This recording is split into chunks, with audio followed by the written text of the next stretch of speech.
What is up, guys? The brand new April update for Tenants just came out. I wanted to review this prior to starting up my series again, but we'll make a handful of more episodes. Part of my, I believe we're currently at 23 episodes. We're going to continue that, but first, let's review this update. And I'm just going to go through this. If you've already read through this video might not be interesting to you, but I got some hot takes in there. So feel free to watch to the end and see what happens and see if you like my input here. So first things first, 250 new items. That's a frick ton of items, man. I don't know how many items are currently in the game, but I actually believe the final count, if you scroll all the way down here, is like 287 new items, including furniture, kitchen tops, wall cabinets, TV stands, modular couches. Modular couch is going to be cool, like a sectional, which I currently have at my house, and I really like a good old sectional, so that's cool. New decorations and many others, so that'll be very cool. I'm excited about that. I think that's going to be a cool little addition. I also am pumped about the new elite contract. Anything to avoid doing that treehouse again. I can't tell you how many times I've done the treehouse in the suburbs, and it's just very exciting to see now there's a hunter's cabin. Maybe that'll take up a little bit more time. They also said they added a new number of new jobs, which should be nice. Right now, I think there's only 3 job categories: babysitting, hiring someone, renovation, and then I think it's like total renovation or something along those lines. So at least having some more new jobs is going to be nice. Some of the content everyone ran at the beginning of the game. So some of the content will be added to all new players. So anyone who starts at this point might experience something new there, which is cool. 20 new in-game levels, which I got to be honest, I think I have over 10 hours in the game, and I think I'm only level 30. And I think max right now is 50. So the fact that you can now make it to 70, I'm not sure how necessary this is. I'm not sure how many of you guys made it to 50. Let me know if you have, but I'm assuming it's a very small percentage of all players have made it to 50, and making it to 70 sounds like a heck of a feat.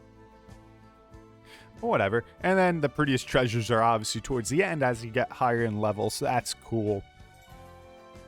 They want you to join their Discord. Feel free to do that. Finance panel. Love the finance panel. It's one of my favorite actual aspects of the game. I'm huge into the management tycoon thing, and with management comes good finances. So you can now see the finances of all the places you own, even if you're not in that district, which is cool. Because previously it kind of just told you, I think, how much you made, and didn't give you a finance breakdown without going to the slums. And that's if you're in the suburbs, of course. So that's nice.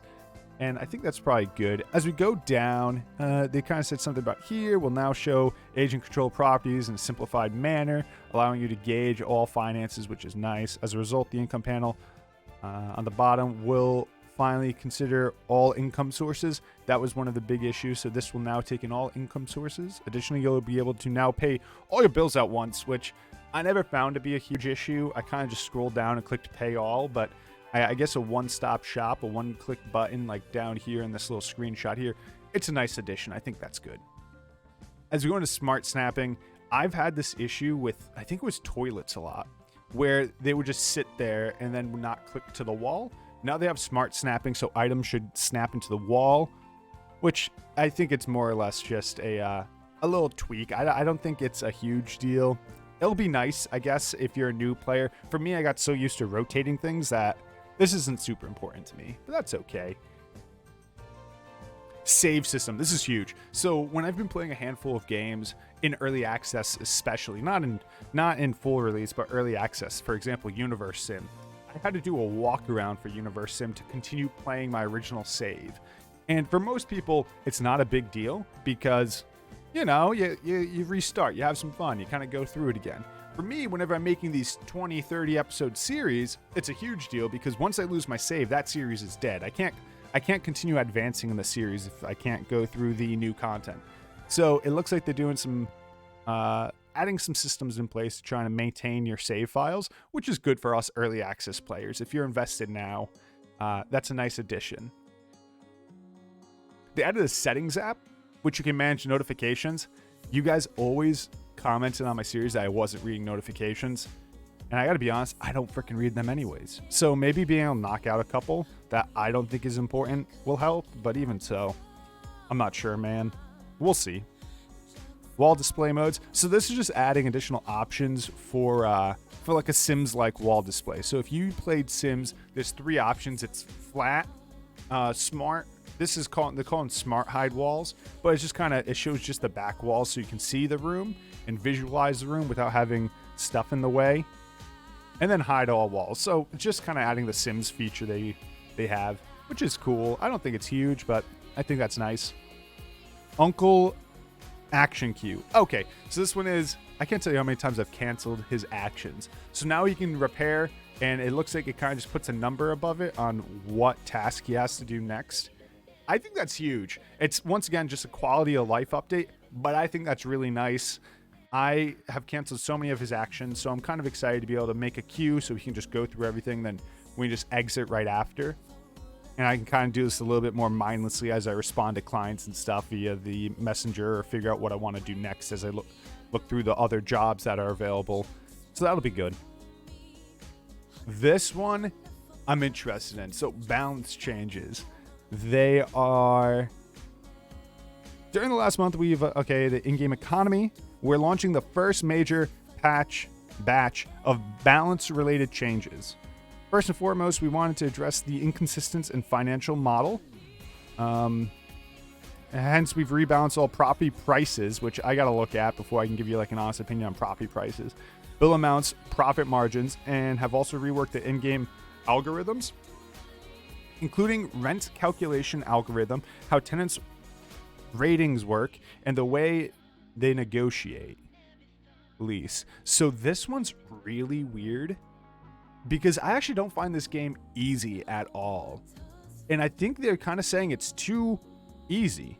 Additionally, to reduce snowballing potential, we've implemented an income tax system. Don't worry, you won't instantly go broke, as a bracket and rates we've chosen follow a gentle progression curve to make sure the game remains fair. So that kind of makes me think that they think the game's too easy.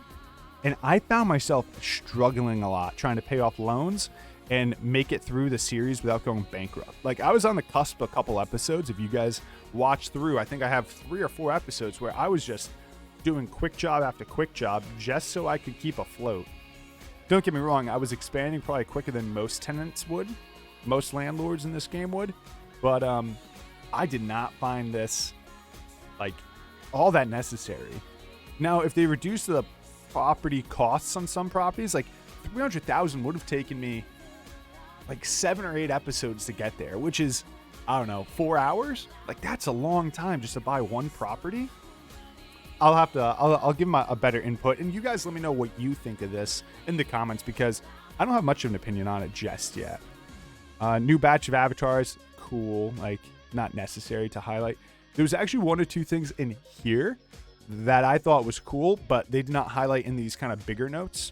So these are all the smaller, minute things that they added. And one of the big things I'm really excited about is this. Whenever I built a house, read through that, but whenever I built a house, what they ended up doing was clients will no longer value expensive items as aggressively. I can't tell you how many houses I almost ran out of money because I just bought the most expensive item in each category to achieve that happiness, you know? So... Sorry, turning down that music just to hear. So, for example, if I could buy green walls, I'd buy the most expensive green wall. Now, I'm not sure if that's still the case because it does just say items. So I'm not sure if it applies to walls and flooring. But that's a big deal because I always bought the most expensive thing. And then they said this should make an exceptional rating more challenging to hit, which I did find exceptional was very easy to hit. I got a 5-star even when I took 2 minutes on a job. All the while relying more on matching the right combinations of items rather than getting a lot of random expensive decorations. So I'm going to need to figure out what that even means, because that seems like a big deal, but they didn't really talk about it up there. So there isn't much of a definition excluding this little segment here. And then income tax system, taxes. Yeah, can't avoid them IRL, can't avoid them in game, man. You gotta pay them taxes. Agents will now collect a share of the revenue as part of their compensation on top of the daily rate. Like, even this, man, they're still making it harder. Tone down global events. Thank gosh. I can't tell you how many earthquakes almost made me go bankrupt as well. but like agents taking more money, I think my slums were my most profitable location because of the agent. He was so good at negotiating. But I'm not sure. Then there's some camera angle things, some UIs, the finances. One other minor thing is with this app. I feel like right now the phone's very empty. I think there's 5 or 6 little apps there. I really think they need at least 9 to kind of fill that phone up. And right now it just looks empty, so I'm excited about having a settings app just to fill up a little bit more of that space.